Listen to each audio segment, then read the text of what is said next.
Hello. So let's start. Anybody have any doubt from previous class?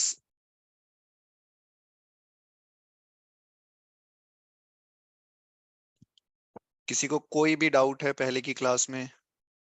वो chat में पूछ सकते हैं। हम 5 मिनट डाउट्स लेंगे, उसके बाद हम स्टार्ट करेंगे।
चलिए स्टार्ट करते हैं। किसी को कोई डाउट्स नहीं है? और मैं ओके, एक डाउट है। हाँ, वो हम सीएसएस में सीखेंगे कि इमेज एज ए बैकग्राउंड कैसे यूज करेंगे।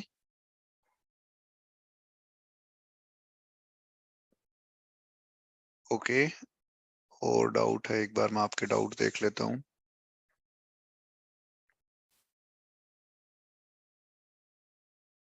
नहीं नहीं, ये हेडिंग्स के लिए टैग है, हम इमेज के अंदर यूज नहीं करेंगे इनको, H1 H1 को। नितेश, तुम्हारे वाला ऑप्शंस में हम सीएसएस में देखेंगे पेज कलर्स कैसे चेंज करते हैं हम।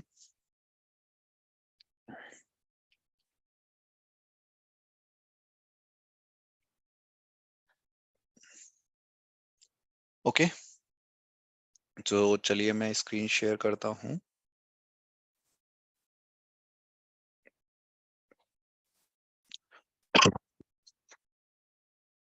तो ये हमने लास्ट क्लास में देखा था, मैं एक बार रिवाइज करवा देता हूँ।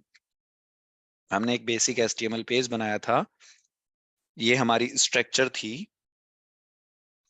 मैं एक बार जो भी हमने अभी तक पढ़ा है मैं उसको एक समरी में रिवाइज कर देता हूँ ताकि आपको थोड़ी सी चीजें क्लियर हो जाएं।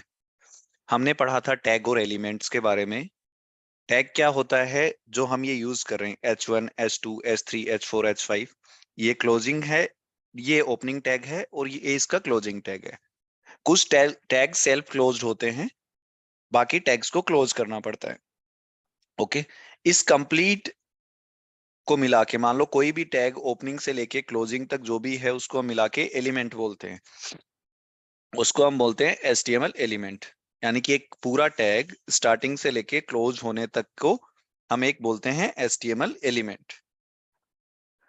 अब हमने पढ़े थे हेडिंग टैग्स के बारे में, तो हमारे पास 6 हेडिंग टैग्स थे H1 से लेके H6 तक।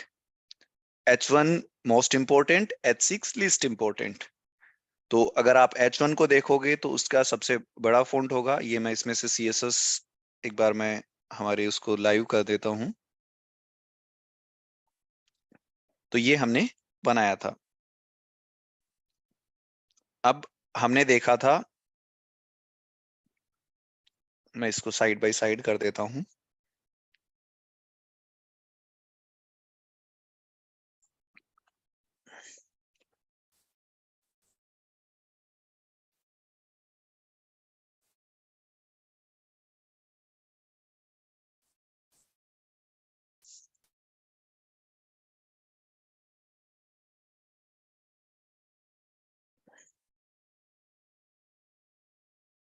ठीक है, तो ये हमारी H1 से लिखा जा रहा था। अगर अभी मैं इसमें से CSS को हटा देता हूं तो ये मेरा कुछ ऐसे दिखेंगे बिना किसी CSS के। ये मेरा H1 सबसे बड़ा, H2 H3 H4 H5 H6, ये मेरा पैराग्राफ टैग था जिसको हम पैराग्राफ के लिए यूज करते हैं। उसके बाद हमने पढ़ा था इमेज टैग के बारे में। इमेज सेल्फ क्लोजिंग टैग होते हैं, इसको क्लोज करने की जरूरत नहीं है।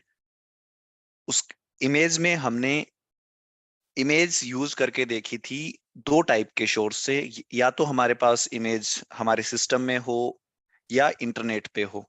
तो इमेज के केस में हमारे पास एक वर्ड और आ जाता है एट्रीब्यूट। तो एट्रीब्यूट हमेशा ओपनिंग टैग के अंदर लगते हैं। ओके, तो मैंने एट्रीब्यूट्स यूज किए। एट्रीब्यूट मैंने यूज किया इमेज के लिए, विड्थ यूज किया, अल्टरनेटिव टेक्स्ट एल्ट यूज किया और एसआरसी यूज किया। एसआरसी आपको हमेशा यूज करना है क्योंकि एसआरसी हमेशा बताता है कि आपका इमेज का सोर्स क्या है, कि आपकी इमेज कहाँ रखी हुई है। तो हम हमेशा आईएम इमेज के साथ एसआरसी तो आएगा, तभी वो इमेज दिखेगी। एएलटी किस लिए काम में आता है कि मान लो किसी रीजन से हमारी इमेज विजिबल नहीं हो पाई, तो उसकी जगह वो अल्टरनेटिव टेक्स्ट दिखा देगा। विड्थ उसकी विड्थ को कंट्रोल करने के लिए, हाइट उसकी हाइट को कंट्रोल करने के लिए। आपको कोई भी डाउट आप चैट बॉक्स में लिख दीजिए, मैं देखूंगा तो मैं आपका रिप्लाई कर दूंगा। ओके,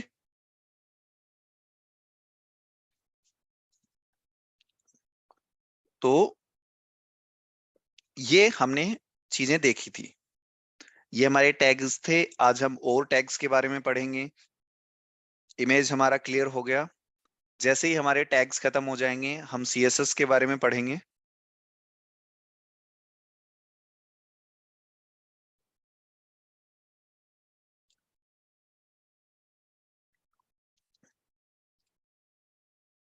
शेखर, हम इस क्लास के बाद कनेक्ट कर लेंगे जो भी तुम्हारा डाउट है। ओके,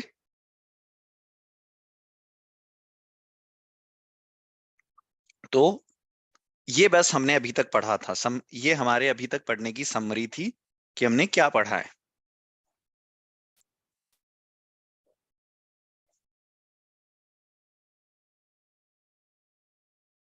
HTML के यूज से भी ठीक है सर। लोकल इमेज कैसे? ठीक है, लोकल इमेज बतानी है। जो क्लास मिस हो गई उसकी आपको रिकॉर्डिंग मिलेंगी। दो ही क्लास है और उन क्लास में इतना कुछ है नहीं, अगर आप समरी में पढ़ोगे तो आपको सब मिल जाएगा। ठीक है, और फिर भी अगर किसी को डाउट रह गया तो हम इस क्लास के बाद एक 15 मिनट का रिवाइज सेशन और ले लेंगे। किसी को रुकना हो तो रुक सकते हैं, मैं प्रीवियस क्लास रिवाइज करवा दूंगा।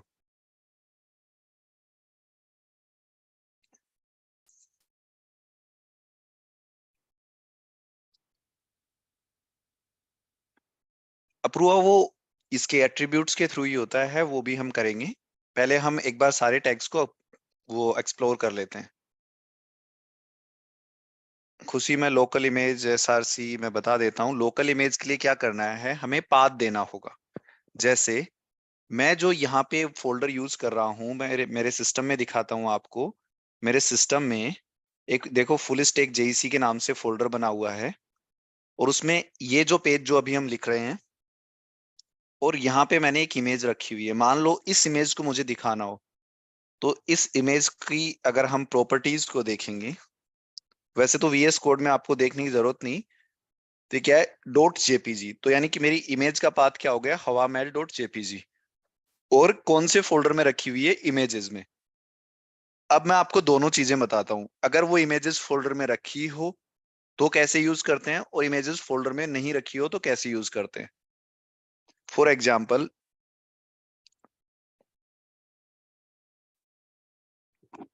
ये मेरी इमेज अभी मैं इंटरनेट से यूज कर रहा हूं। इसके पाथ को मैं डिलीट कर देता हूं। ओके, वीएस कोड हमें यहाँ पे स्ट्रक्चर दे देता है, और जैसे ही आप स्लेस लगाते हो तो आपकी स्ट्रक्चर डिस्प्ले होनी स्टार्ट हो जाती है। तो देखो मेरे पास एक इमेजेस फोल्डर था, तो उसकी स्ट्रक्चर आ गई। तो आप जैसे ही टैब प्रेस करोगे इमेजेस लिखा आ जाएगा, और ये आपने आधा नाम टाइप किया, टैब दबा दिया, तो ये आपका पूरा पाथ हो गया। और इसको आप सेव कर दो, तो देखो ये वो इमेज आ गई जो हमें दिखानी थी।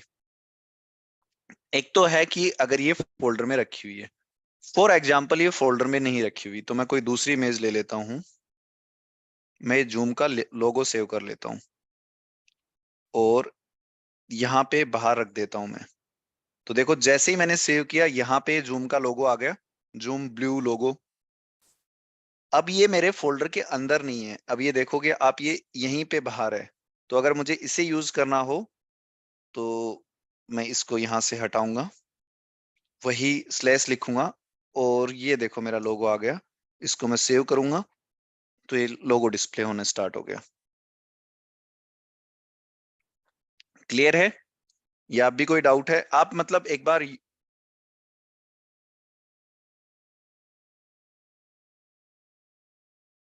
ओके। सो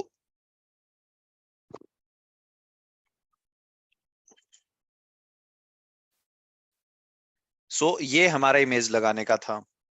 अभी भी किसी को कोई डाउट कि इमेज हम कैसे यूज करेंगे?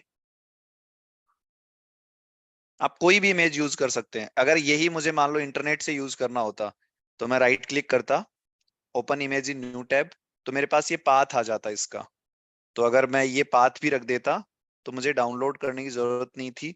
पर पाथ का एक डिसएडवांटेज ये है, मान लो अगर जूम ने वो इमेज हटा दी, तो फिर वो आपके यहाँ से भी इमेज हट जाएगी। मान लो वहां से किसी रीजन से इमेज डिलीट हो गई, तो यहाँ से भी हट जाएगी। फॉर एग्जाम्पल जैसे लर्न एंड बिल्ड है, ये लोगो लगा हुआ है, ये अगर हमें मुझे दिखाना है,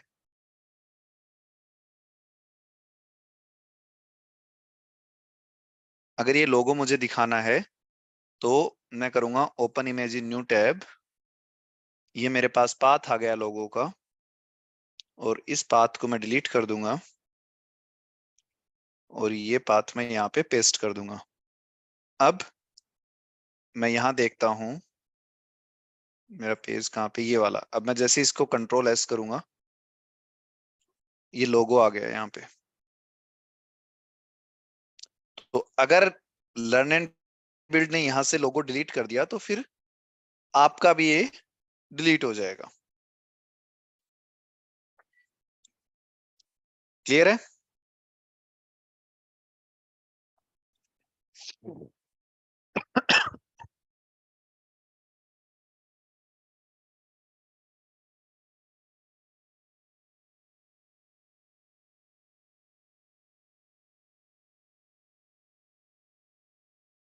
ओके, चलिए आगे बढ़ते हैं। अब हम हमारा नेक्स्ट टैग देखते हैं इमेज के बाद। एक सेकंड होल्ड करना।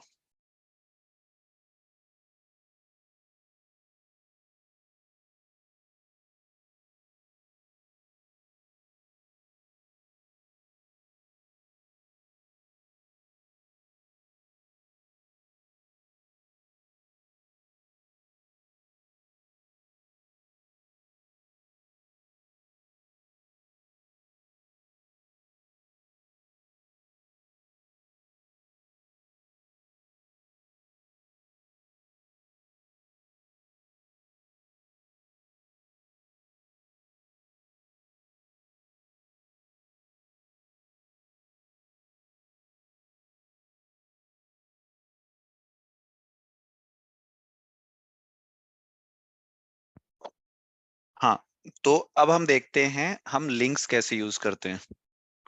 तो लिंक्स को कैसे यूज करेंगे?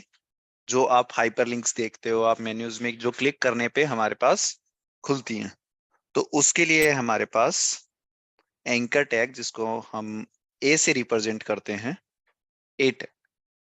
अब ए के साथ आपको एक एट्रीब्यूट यूज करना पड़ता है, HREF। अब HREF में यानी कि आप वो ए को कहाँ पे भेजना है, यानी कि कोई पाथ, मान लो आपको किसी बटन, आपने कोई बटन बनाया क्लिक है, और आपको उस बटन को गूगल पे भेजना है, तो हमें पाथ तो देना पड़ेगा। तो वो पाथ कहाँ दोगे? जैसे इमेज का पाथ SRC के अंदर देते थे, वहीं पे लिंक आप HREF के अंदर दोगे। तो इसमें पाथ कैसे देते हैं? जैसे मैंने लिख दिया https://google.com, तो ये तो हो गया मेरा पाथ। अब मैंने ए को क्लोज कर दिया। अब google.com पे जाएगा कौन? वो चीज हम कहाँ लिखेंगे? तो वो है हमारी, जैसे मैंने लिख दिया यहाँ पे, क्लिक हेयर। तो मेरे पास एक क्लिक हेयर नाम का वर्ड है जिसको मुझे google.com पे भेजना है। अभी मैं इसको सेव करता हूं तो देखो ये क्लिक हेयर लिखा आ गया। अब अगर मैं इस पे क्लिक करूंगा तो ये जाएगा google.com पे। ये है हमारा हाइपरलिंक भी जिसको बोलते हैं, एंकर टैग बोल सकते हैं। अब इसमें जिस भी चीज को हमें भेजना है, मान लो हमें क्लिक हेयर को भेजना है या मैं फिर यहाँ पे गूगल लिखता हूं उसको भेजना है, वो एक एक क्लोजिंग और ओपनिंग के टैग के बीच में आएगा। जैसे ये एक ओपनिंग टैग है और ये क्लोजिंग टैग है, इन दोनों के बीच में जो लिखोगे उस पे जब आप क्लिक करोगे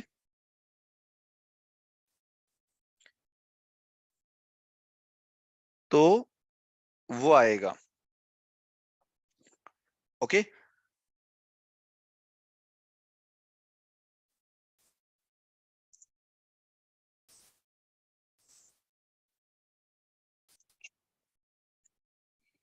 तो ये हमारा है एंकर टैग। अब इसमें और भी चीजें होती हैं। फॉर एग्जाम्पल, मान लो हम इमेज पे क्लिक करते हैं, वो भी हमारी रीडायरेक्ट होती है। हम टैग क्लिक करते हैं किसी टेक्स्ट पे, तो मान लो जिस भी चीज पे हम क्लिक करेंगे, फॉर एग्जाम्पल मुझे हेलो वर्ड को हाइपरलिंक बनाना है, तो आपको as it is hello word इसके बीच में रख देना है। ए टैग के अंदर सारे टैग्स को आप यूज कर सकते हो, आप इमेज भी यूज करोगे, पैराग्राफ भी यूज करोगे। तो ये देखो अब हेलो वर्ड आ गया मेरे पास। अब मैं इस पे क्लिक करूंगा तो वो खुल जाएगा मेरा, गूगल खुल जाएगा। सेम इमेज के केस में मान लो मुझे इमेज इस लर्न एंड बिल्ड पे क्लिक करने पे एलएनबी की वेबसाइट खोलनी है,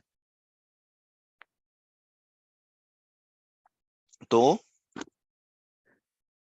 मैं इस पूरी इमेज को कॉपी करूंगा जो मेरा इमेज का पाथ है। तो मेरा इमेज का पाथ ये है जिससे मेरी इमेज, और ये दोनों ए टैग के बीच में मैं रख दूंगा, ओपनिंग और क्लोजिंग के बीच में। ओके।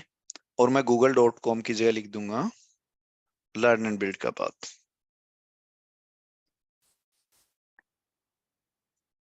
अब आप देखोगे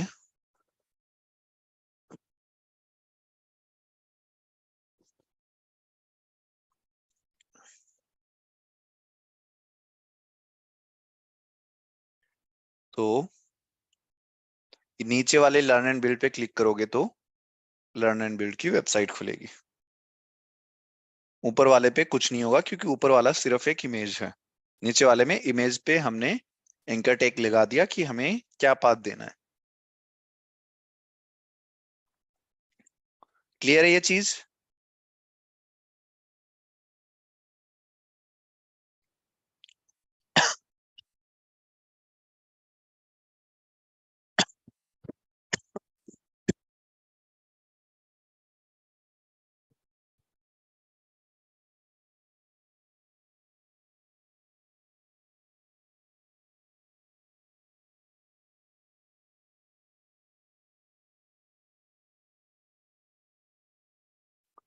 ठीक है। अब एक चीज आप देखते हो कि बहुत सारी लिंक होती हैं जिन पे क्लिक करने पे वो न्यू टैब में खुलती हैं। तो उसके लिए हम एक एट्रीब्यूट यूज करते हैं। लीजिए, तो उसके लिए हम एक एट्रीब्यूट यूज करते हैं टारगेट, और टारगेट में हम अंडरस्कोर ब्लैंक करते हैं। तो जैसे आप टारगेट अंडरस्कोर ब्लैंक एक एट्रीब्यूट लगा देंगे इसमें, तो ये अब नई टैब में खुलेगा। जैसे ही मैं इस पे क्लिक करूंगा इस वाले लर्न एंड बिल्ड पे, तो ये देखना अब ये नई टैब में खुलेगा, ये उस सेम टैब में नहीं खुलेगा।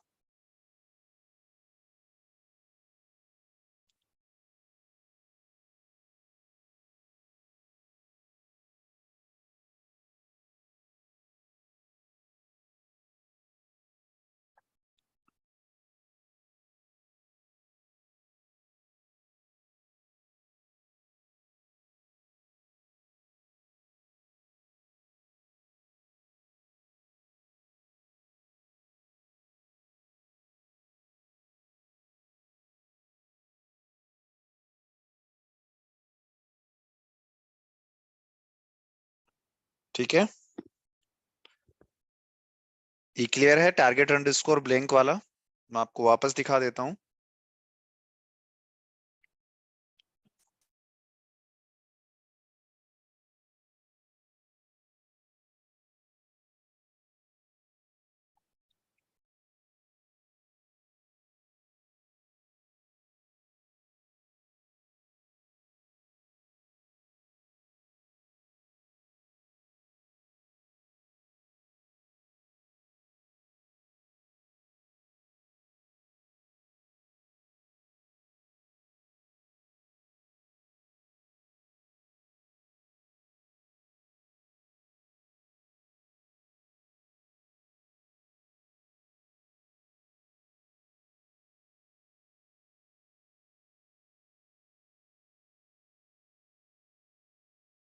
तो ये हमारा एंकर टैग था। अब इसको हम किसी भी, चाहे हम पैराग्राफ के लिए यूज करें चाहे किसी के लिए भी यूज करें, हम इसको यूज कर सकते हैं।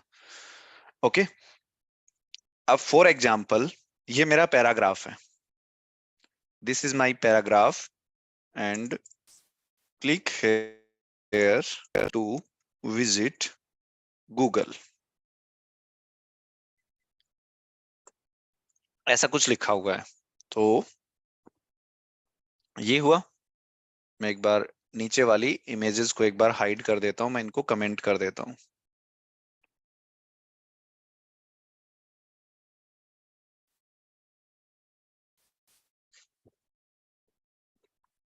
अब फॉर एग्जाम्पल मेरे पास ऐसा है, ये कोई पैराग्राफ लिखा हुआ है, या फिर मैं थोड़ा और बड़ा पैराग्राफ ले लेता हूं।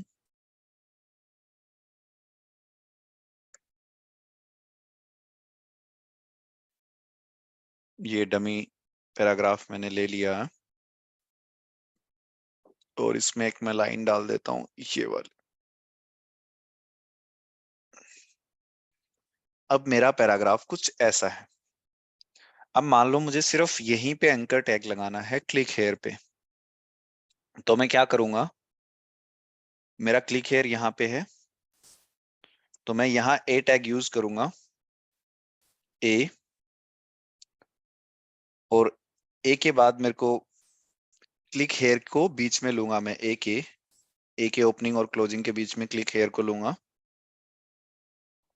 ऐसे। अब यहाँ पे मैं HREF यूज करूंगा, google.com,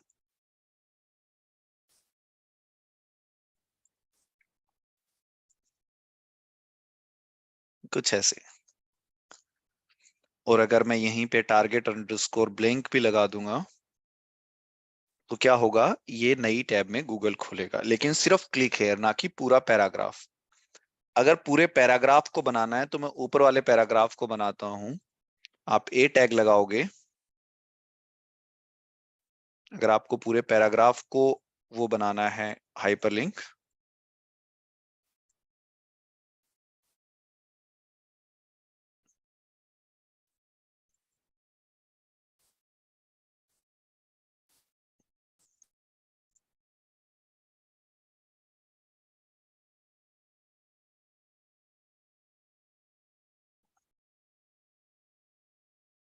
ये लगाओगे आप और यहाँ पे ए टैग को क्लोज कर दोगे, कुछ ऐसे। अब हम इन दोनों पैराग्राफ्स को देखते हैं।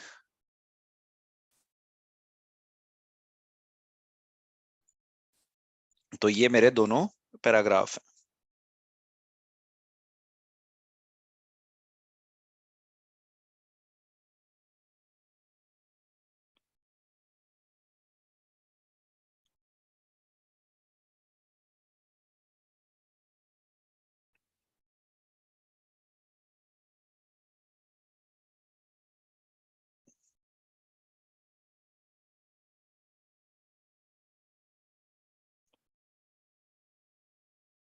ओके, तो अब आप देखोगे मैंने यहाँ पूरे टैग पे लिंक लगाया था, तो ये पूरा टैग पे क्लिक करोगे तो खुलेगा पूरे पैराग्राफ पे, और यहाँ पे सिर्फ क्लिक हेयर पे खुलेगा। तो ऐसे आप टैग को यूज कर सकते हो।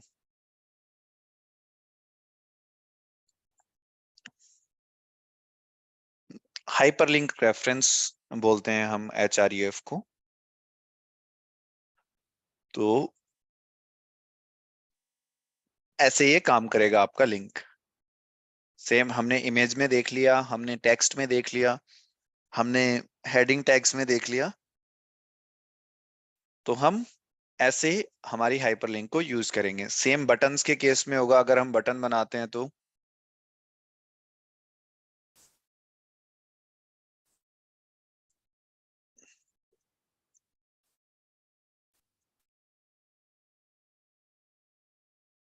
ये मेरा एक बटन टैग है जो बटन बना देता है। तो जैसे मैं बना लेता हूं एक बटन, जैसे मैंने लिख दिया यहाँ पे गूगल। अब इस बटन को अगर हमें हाइपरलिंक बनाना हो, सेम HREF,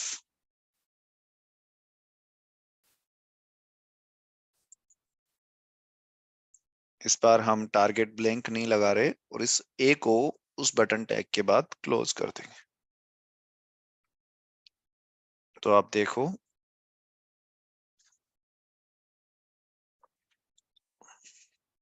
अब मैं 5 मिनट डाउट्स लूंगा। जिसको जो भी डाउट्स हैं एक बार आप लिख दीजिए चैट बॉक्स में, फिर हम उनको लेते हैं।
अगर हम टैग के अंदर ए टैग, बटन टैग के अंदर कैसे यूज करोगे आप, थोड़ा सा मुझे एक्सप्लेन कर दीजिए अपने डाउट को। एंकर टैग नेस्टेड, एक लिंक के अंदर दूसरा लिंक, हम एक वर्ड पे मल्टीपल लिंक्स लगा सकते हैं, एक लिंक के अंदर दूसरा लिंक। मैं समझा नहीं आपकी अभी भी डाउट ये।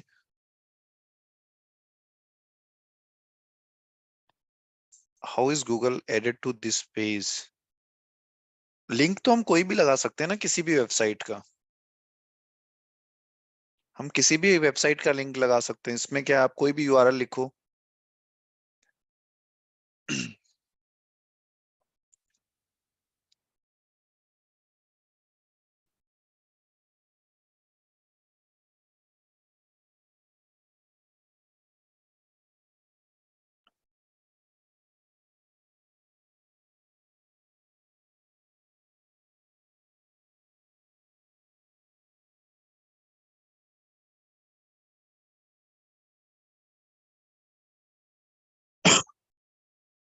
नहीं, वो काम नहीं करेगा।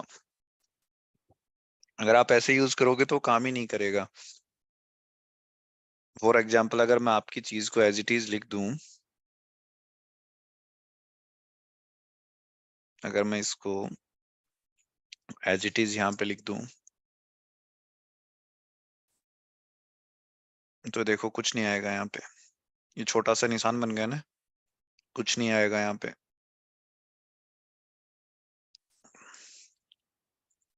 कोई और डाउट?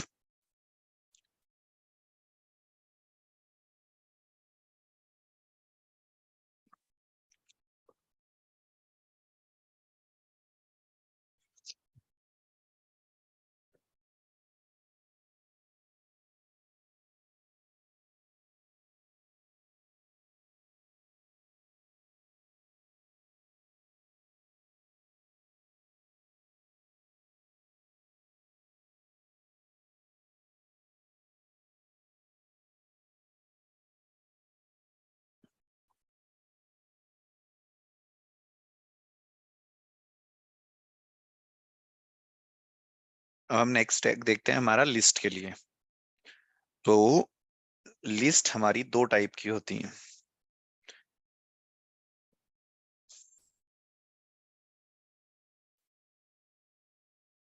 तो अगर हम लिस्ट के लिए देखें,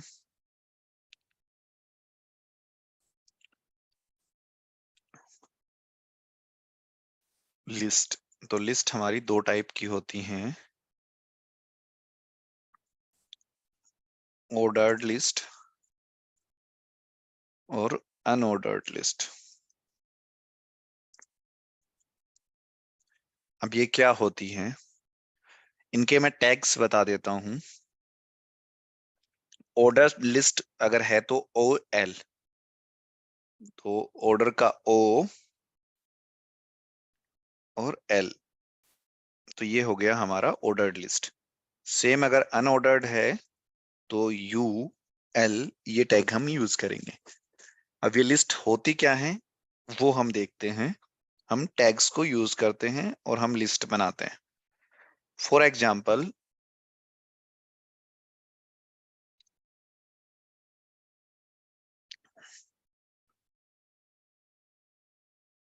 आपके पास ये टैग्स हैं, इनको आपको एक लिस्ट बनानी है। तो मैं क्या कर रहा हूं, पहले ओ एल टैग यूज कर रहा हूं। ओ एल क्लोज हो गया। अब लिस्ट के लिए मैं यूज करूंगा एल आई टैग, जो लिस्ट के आइटम्स होंगे उनके लिए। तो मैं लिख देता हूं यूजर वन, मेरा पहला आइटम है ये है। दूसरा आइटम है यूजर टू। तीसरा आइटम है मेरा यूजर थ्री। ऐसे कितनी भी लिस्ट हो सकती है। अगर हम इसको सेव करें, ये हमारी ऑर्डर्ड लिस्ट है। ओ एल यूज किया मैंने, तो ये नंबरिंग जो स्टार्टिंग में आ रही है ये हमने कहीं भी नहीं लगाई थी, वन टू थ्री। ऐसे ही अगर आप जितने भी लिखोगे अपने आप बनता जाएगा।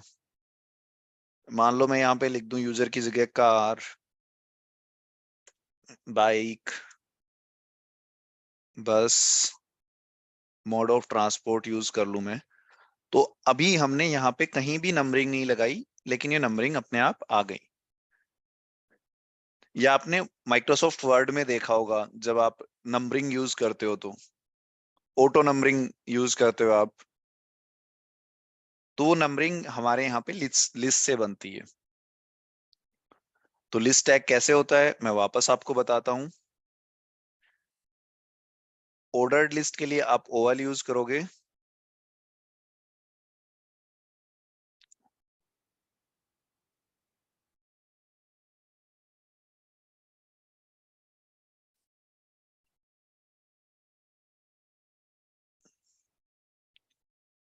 ओएल को हम यहाँ पे क्लोज करेंगे। एल आई यूज करेंगे हम लिस्ट के आइटम के लिए, कि उस लिस्ट में आइटम क्या है।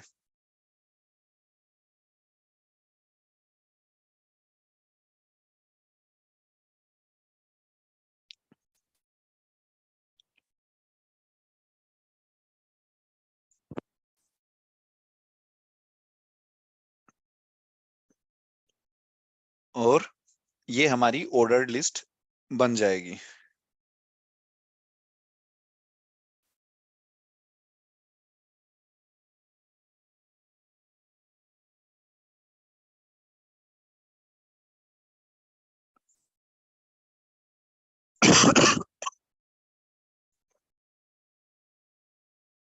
अब मान लो मुझे अनऑर्डर्ड लिस्ट बनानी हो, तो मैं सेम लिस्ट को यूज कर रहा हूं। मैं सिर्फ टैग यूज करूंगा यूएल, और मैं यही लिस्ट आइटम्स यूज कर लूंगा।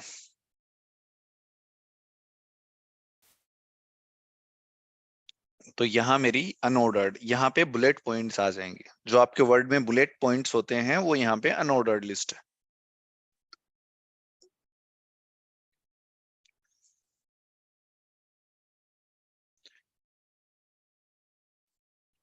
तो ये तो थी मेरी ऑर्डर्ड और अनऑर्डर्ड लिस्ट। अब मेरे पास एक लिस्ट और आती है, डिस्क्रिप्शन लिस्ट। तो डिस्क्रिप्शन लिस्ट जैसे मैंने ऑर्डर्ड लिस्ट का आपको बताया,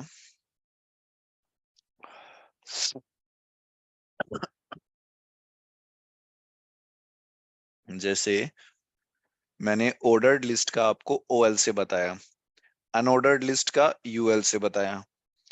तो एक लिस्ट मेरे पास और है, डिस्क्रिप्शन लिस्ट।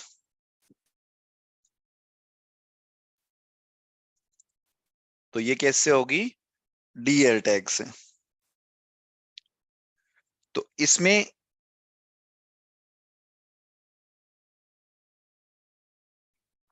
विनय वो तुम कर सकते हो CSS से आप मतलब रोमन भी यूज कर सकते हो, अपने कोई आइटम आप यहाँ पे 1 2 3 की जगह इमेज भी यूज कर सकते हो, वो सब हम देखेंगे। आप ABCD भी यूज कर सकते हो, आप कोई भी चीज, लिस्ट स्टाइल को हमें चेंज करना पड़ेगा। आप यहाँ पे इमेज भी यूज कर सकते हो। एक बार मैं डिस्क्रिप्शन लिस्ट बता देता हूँ, उसके बाद मैं आपको ये चीज भी दिखाऊंगा। डिस्क्रिप्शन लिस्ट को आप डिनोट करोगे DL से। अब डिस्क्रिप्शन लिस्ट क्या काम में आती है? डिस्क्रिप्शन लिस्ट में दो चीजें होती हैं। एक तो टाइटल, डिस्क्रिप्शन का टाइटल क्या है, दूसरा उसका डिस्क्रिप्शन क्या है। तो डिस्क्रिप्शन लिस्ट में मेरे पास दो चीजें होती हैं, एक तो डिस्क्रिप्शन का टाइटल और सेकंड हो गया मेरे पास उसकी डिस्क्रिप्शन। तो डिस्क्रिप्शन के टाइटल को हम DT से डिनोट करते हैं क्योंकि D और T है, और डिस्क्रिप्शन को हम DD से डिनोट करते हैं। अब हम एक लिस्ट बना के देखते हैं। तो मेरे पास यहाँ पे 3 टैग होगी, डिस्क्रिप्शन लिस्ट DL, उसके अंदर अगर डिस्क्रिप्शन का टाइटल तो DT, अगर डिस्क्रिप्शन है तो DD। ओके, तो अब हम एक लिस्ट बना के देखते हैं।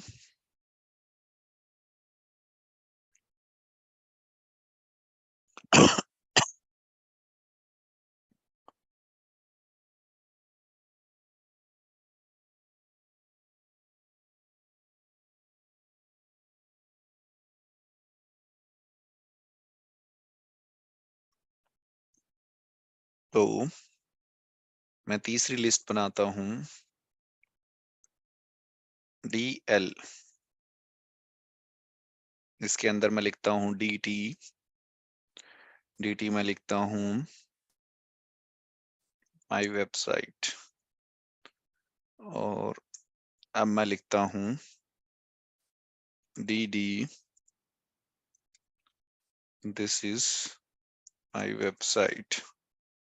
सेकंड में एक और DT देता हूं, DT LNB। अब इसका DD देता हूं मैं।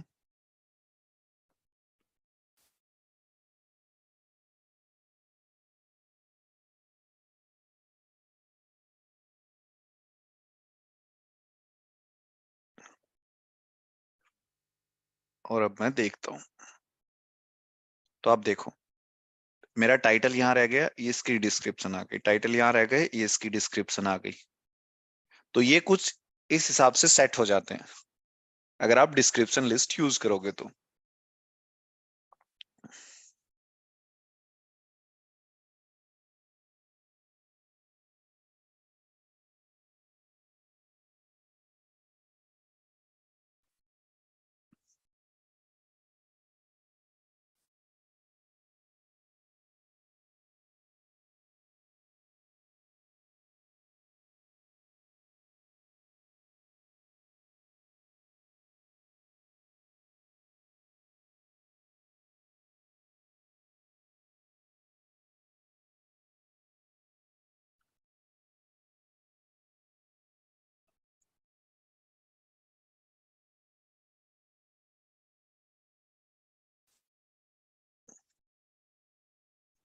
आप इनकी बात कर रहे थे जो मैं बता रहा था, तो आपको ये एक CSS लग जाएगी इसमें लिस्ट स्टाइल की। तो आप देखो इसमें बहुत सारी टाइप्स हैं। ये हिंदी में आपको लिखना हो तो, एरोज यूज करने हो तो, अब बहुत सारी लैंग्वेज हैं, जापानीज, कन्नड़ा, यहाँ पे आप कोई भी स्टाइल यूज कर सकते हो। ये आपके अल्फाबेट्स आ गए, ये रोमन्स आ गए।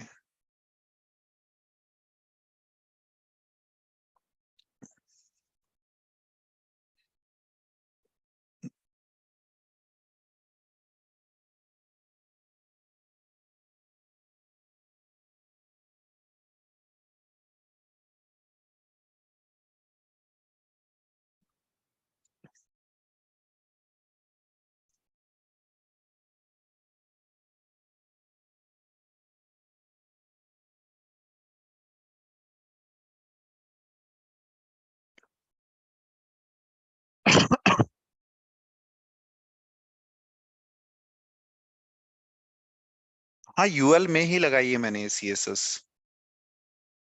ये देखो। अच्छा, ओएल की यूज की है क्या?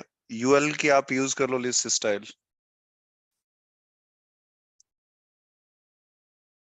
वो बाय डिफॉल्ट थी, आप लिस्ट स्टाइल यूज कर लो यूएल के अंदर, किसी में यूज कर लो। आप इमेज यूज कर सकते हो, मान लो आपको इमेज यूज करनी है, तो इसको हटा दो। तो एक हमारे पास सीएसएस में प्रॉपर्टी है लिस्ट स्टाइल इमेज, तो इसमें इमेज की यूआरएल देनी पड़ेगी, उसके बाद आप इमेज भी यूज कर सकते हो। इसका एक सिंटेक्स है यूआरएल, और यूआरएल वाले सिंटेक्स के अंदर आपको उसकी प्रॉपर यूआरएल देनी पड़ेगी कि वो इमेज कहाँ पे है, तो इमेज एज ए वो हो जाएगी आपकी बैकग्राउंड। जैसे मैं कोई इमेज यूज करके दिखाऊं।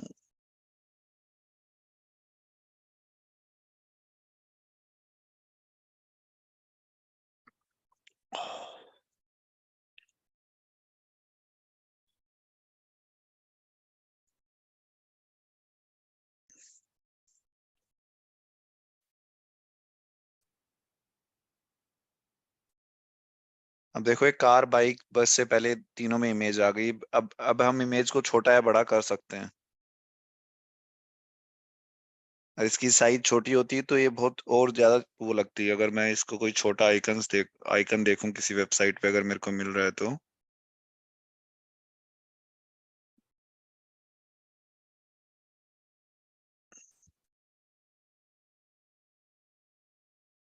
सब बड़े बड़े मिल रहे हैं, तो वो इमेज भी आ जाती है। आपने यहाँ पे देखो, तीनों साइड ये आ गई है इमेज,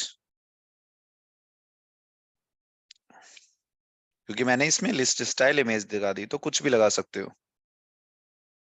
हाँ, ये सीएसएस कहीं भी लगा सकते हो, यूएल ओएल दोनों में।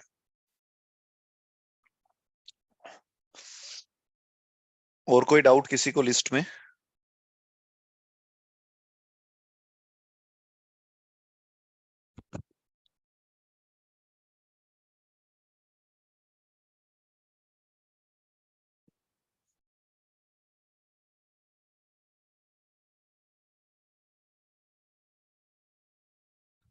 ये सीएसएस में हम एक एक टैग की प्रॉपर्टीज पढ़ेंगे कि हम इनको कैसे अच्छा रिप्रेजेंट कर सकते हैं किसी टैग को।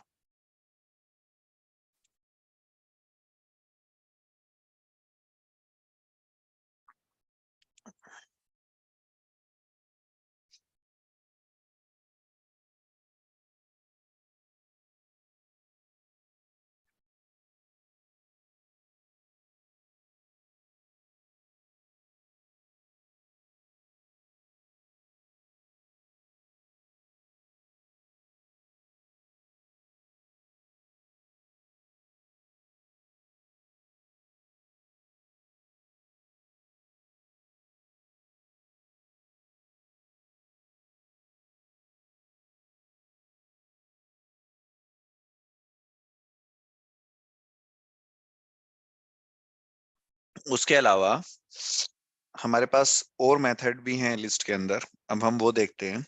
एक तो मैंने आपको ये बताया कि आप इसकी नंबरिंग ऐसे चेंज कर सकते हैं। फॉर एग्जाम्पल, मेरे पास एट्रीब्यूट्स हैं अब यूएल के। अब यूएल के एट्रीब्यूट ओएल के एट्रीब्यूट्स में क्या होगा? ओ सॉरी, ओएल के एट्रीब्यूट्स, यहाँ पे मैं टाइप बता सकता हूँ इसकी, किस लिस्ट की टाइप क्या है। देखो, टाइप लिखते ही मेरे पास चार पांच चीजें आ गई अपने आप। वन, कैपिटल ए, स्मॉल ए, आई और स्मॉल आई। तो जैसे पहले मैं लगाता हूँ ए, बाय डिफॉल्ट मेरी प्रॉपर्टी है वन वाली, तो वन लगाने से कोई फर्क नहीं पड़ा। मैं यही चेंज कर देता हूँ अभी, मैं वहां एडिटर में नहीं जा रहा, यहीं पे ही आपको चेंज करके दिखा देता हूँ। अब मैं इसको करता हूँ ए, तो ए करते ही मेरे पास ऑटोमेटिकली अल्फाबेट्स आ गए। अब मैं इसको कर देता हूँ स्मॉल ए, तो मेरे पास स्मॉल अल्फाबेट्स आ गए। अब मैं इसको कर देता हूँ कैपिटल आई, तो मेरे पास नंबर्स आ गए रोम, और स्मॉल आई, तो स्मॉल में मेरे पास नंबर आ गए। तो आप इनको टाइप वाली प्रॉपर्टी से भी यूज कर सकते हो।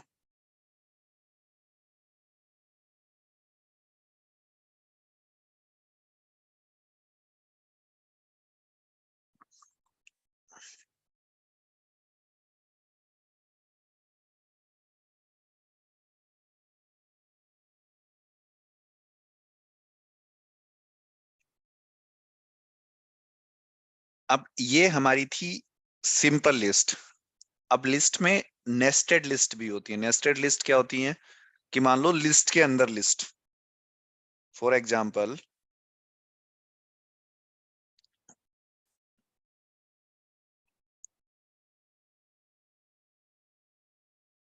ये मैं कार की एलआई को क्लोज नहीं करता हूं यहाँ पे। मेरे को इसको नेस्टेड लिस्ट बनानी है, तो मैं कार के अंदर एक और यूएल बना देता हूं। ठीक है। और यहाँ पे मैं लिख देता हूं लिस्ट के आइटम्स, और मैं कंपनीज के नाम दे देता हूँ।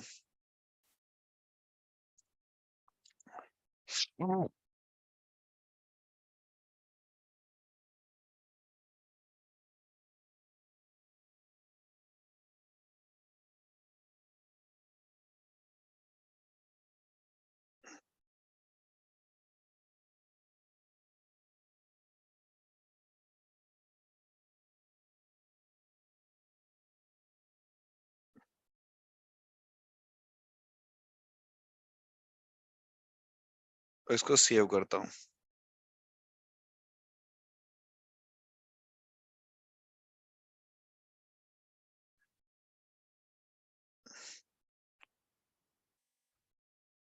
तो अब देखो, मेरी कार के अंदर एक और लिस्ट बन गई, अनऑर्डर्ड लिस्ट।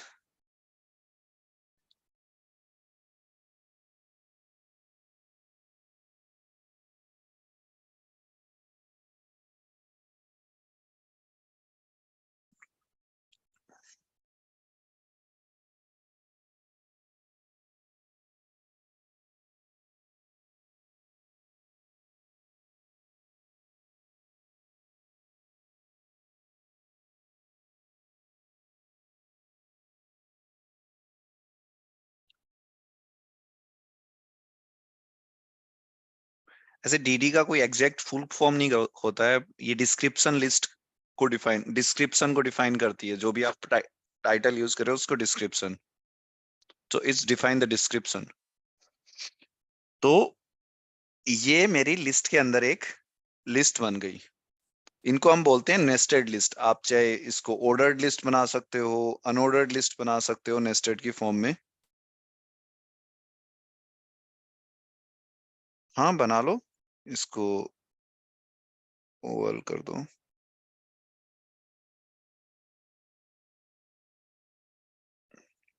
अब ये मेरी ऑर्डर्ड लिस्ट के अंदर ऑर्डर्ड लिस्ट है।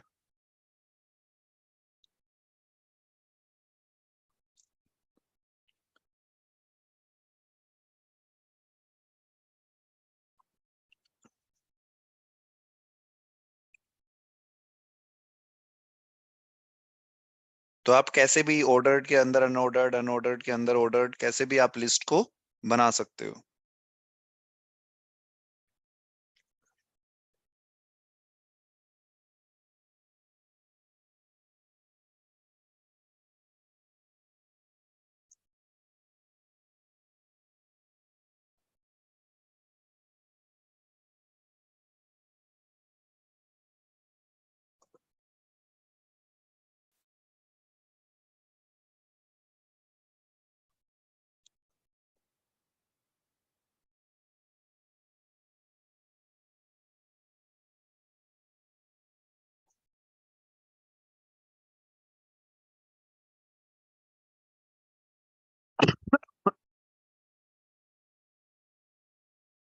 डीडी वाली लिस्ट को वापस से एक्सप्लेन करना है।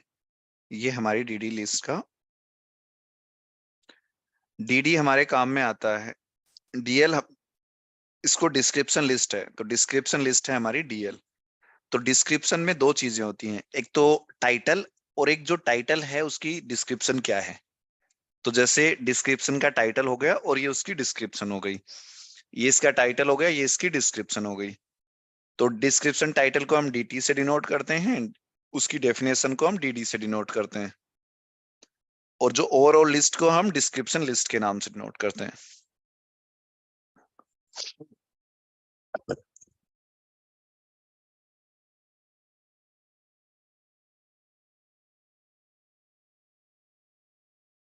ओके।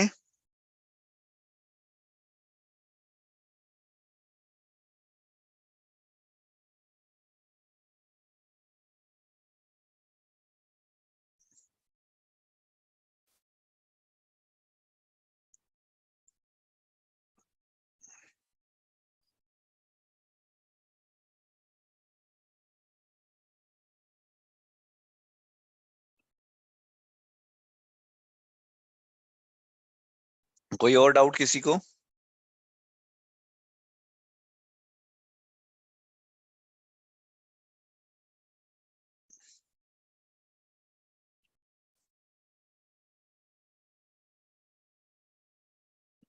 आप ये प्रैक्टिस भी कर रहे हो या फिर आप सिर्फ ये वीडियोस देख रहे हो, तो उसके बाद कुछ आपने प्रैक्टिस भी की?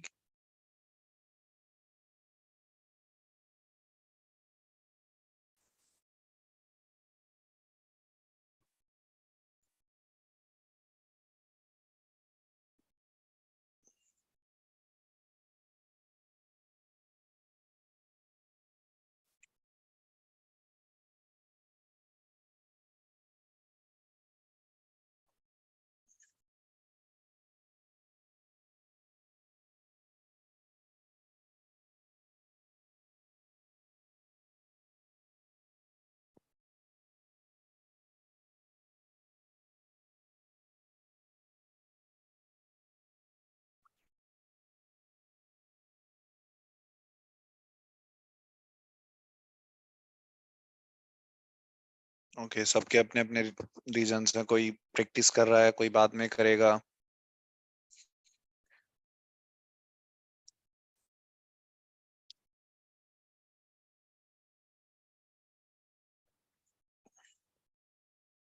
हम जल्दी एक दो क्लास में अभी गिट और गिटहब के बारे में पढ़ेंगे, फिर उसके बाद आपसे असाइनमेंट लिया करेंगे हम गिटहब पे। हम आपकी गिटहब प्रोफाइल बनाते हैं कि जितने आप ज्यादा प्रोजेक्ट गिटहब पे होंगे तो आपके लिए बेटर होगा। कंपनी को रिप्रेजेंट करना, अपने प्रोजेक्ट को शोकेस करना। तो हम एक दो दिन में एक लेक्चर रखते हैं गिट एंड गिटहब का, फिर हम बताएंगे कि यहाँ से आप डायरेक्ट अपने कोड को कैसे गिटहब पे पुश कर सकते हो।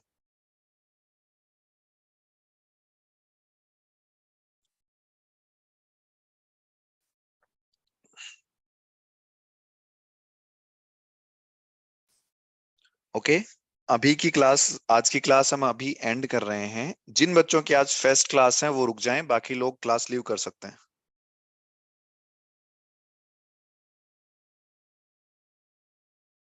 हाँ, पूछिए, अपना जो भी डाउट है वो पूछ सकते हैं। जिनको डाउट्स नहीं है वो क्लास लीव कर सकते हैं। और जिनकी फेस्ट क्लास है वो एक बार अपने हैंड रेज कर दीजिए। कितने लोग हैं जो पहली बार क्लास में आए हैं? एक, दो, तीन, चार, ठीक है, पांच।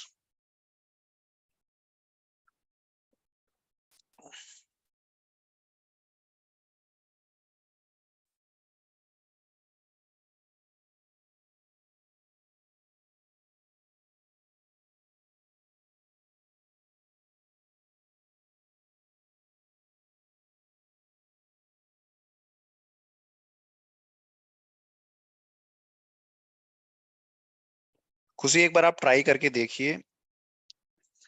इसको पहले एक बार आप ब्राउजर में यूज करके देखिए और फिर मुझे रिजल्ट बताइए एक बार इसका।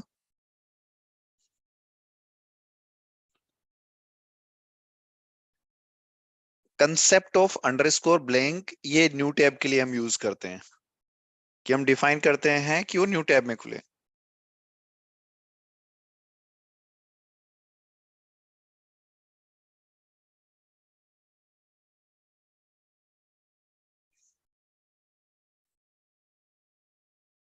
ये टारगेट एट्रीब्यूट हम यूज करते हैं।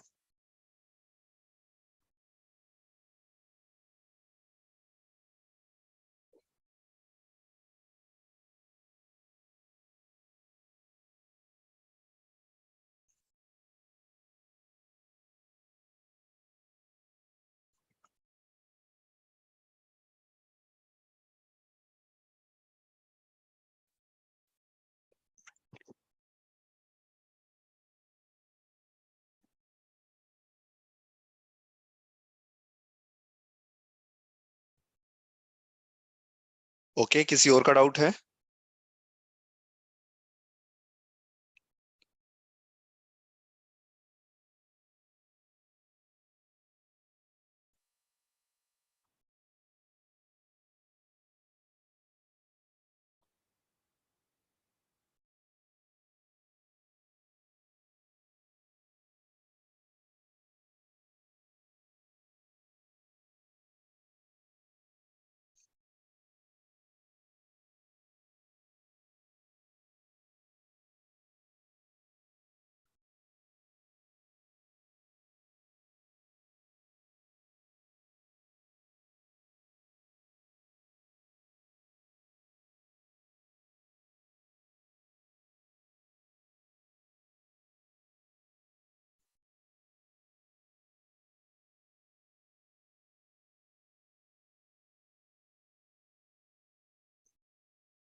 हाँ, आप सबलाइम यूज कर सकते हो, कोई इशू नहीं है।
हेलो, मैंने आप 4 लोगों को अनम्यूट करने की परमिशन दे दी है।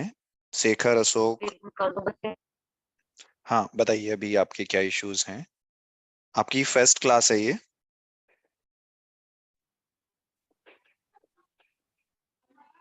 Hello Lakhan. Ji hello. Sir. Sir हमारी ये फर्स्ट यस क्लास है। Yes sir, yes sir. Okay. So और सर हाँ हाँ, बताइए बताइए। सर प्रॉब्लम सर एक दो ये है कि आप मतलब मुझे बताया गया था कि सब कुछ स्क्रैच से पढ़ाएंगे। नहीं नहीं, एक ही क्लास हुई है सिर्फ सैटरडे को। अच्छा। और अगर आपको वो भी लगता है कि आपको पढ़ना है तो आपकी मैं एक एडिशनल क्लास और करवा देता हूँ। ये सेकंड क्लास ही थी ये। अच्छा तो सर सैटरडे को तो हमारी भी एक क्लास लगी थी लेकिन वो इंट्रो क्लास थी। हाँ, एक्चुअली वो टाइमिंग ओवरलैप का इशू था। तो आप अच्छा। एक बार एक काम कीजिए। जी। आप चारों नितिन से रिकॉर्डिंग ले लीजिए। एक बार आप देख लीजिए, नहीं समझ आए तो मैं एक एडिशनल लेक्चर ले लूंगा आप 4 लोगों का। हम्म। आप एक बार कल सर रिकॉर्डिंग देखिए। हाँ हाँ। सर नितिन मैं नहीं जानता कौन है सर, शायद तो ग्रुप में भी नहीं है। आप उस ग्रुप में मैसेज कर दीजिए, मुझे सैटरडे की क्लास की रिकॉर्डिंग चाहिए। Okay sir. हमारा फ्राइडे का इंट्रो सेशन था और सैटरडे की क्लास थी। आप चाहें तो दोनों रिकॉर्डिंग उनसे मांग लीजिए कि मुझे चाहिए। ठीक है सर। आपको अवेलेबल हो जाएंगी। उसमें बहुत बेसिक था। अगर आपको वो भी समझ नहीं आए तो हम परसों एक एडिशनल क्लास रख लेंगे इस क्लास से पहले, और मैं आपको वो 2 दिन का एक्सप्लेन कर दूंगा। Okay sir. Okay. Okay.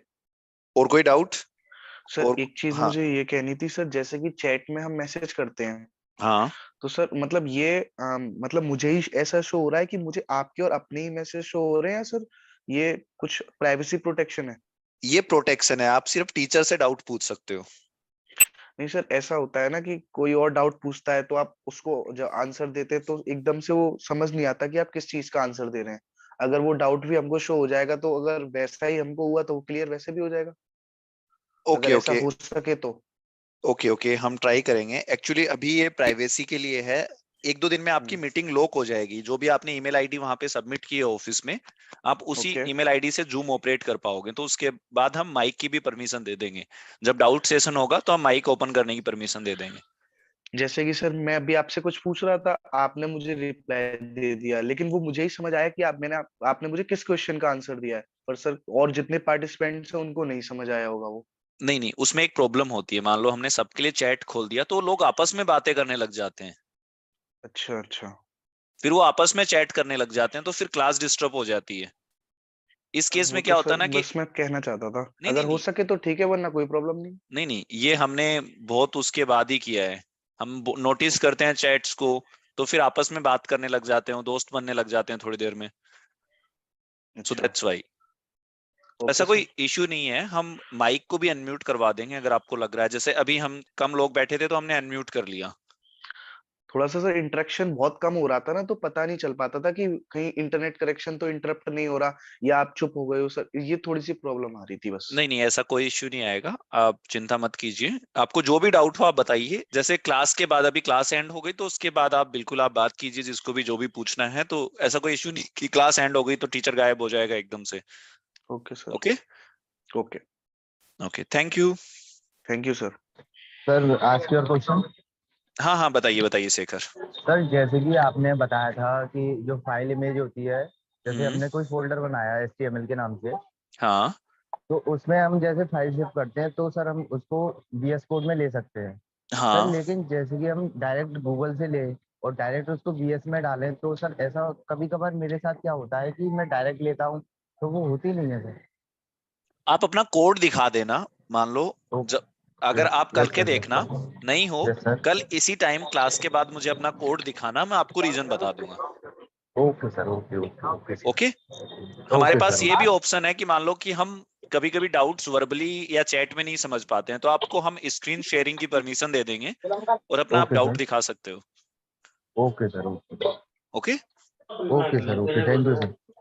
Hello sir. Yes Ashok, बताइए। सर मैं बोल रहा था, आज मेरा फर्स्ट है सर, वो हाँ, कुछ भी समझ में नहीं आ रहा, क्या करूं क्या हो रहा है, यही नहीं एक पता मेरे को एक तो सर। एक बार आप अशोक रिकॉर्डिंग देख लीजिए कल। नहीं समझ में आई है, आप क्लियर बोलिए सर कुछ समझ में नहीं आया, मैं आपको एडिशनल अलग से समझा दूंगा। भी समझ में नहीं आया मेरे को, यही नहीं पता हो क्या रहा है सर। हाँ कोई बात नहीं, मैं बता रहा हूँ ना। एक बार देखो, मेहनत तो आपको करनी पड़ेगी। हम सिर्फ एक बार पढ़ा सकते हैं, 2 बार पढ़ा देंगे, 3 बार पढ़ा देंगे, एट द एंड तो आपको सीखना पड़ेगा। तो एक बार आप रिकॉर्डिंग देखिए एक क्लास की। नहीं समझ में आता है, मैं आपको एक एडिशनल क्लास अरेंज करवा के पढ़ा दूंगा। रिकॉर्डिंग कहाँ से मिलेगी? आप जिस ग्रुप में ऐड हो उसमें आप उनको बोल दीजिए कि हमें फ्राइडे और सैटरडे की रिकॉर्डिंग चाहिए, दोनों सेशंस की। अच्छा सर, मैं मैसेज कर दूंगा। Okay, thank you sir. Thank you.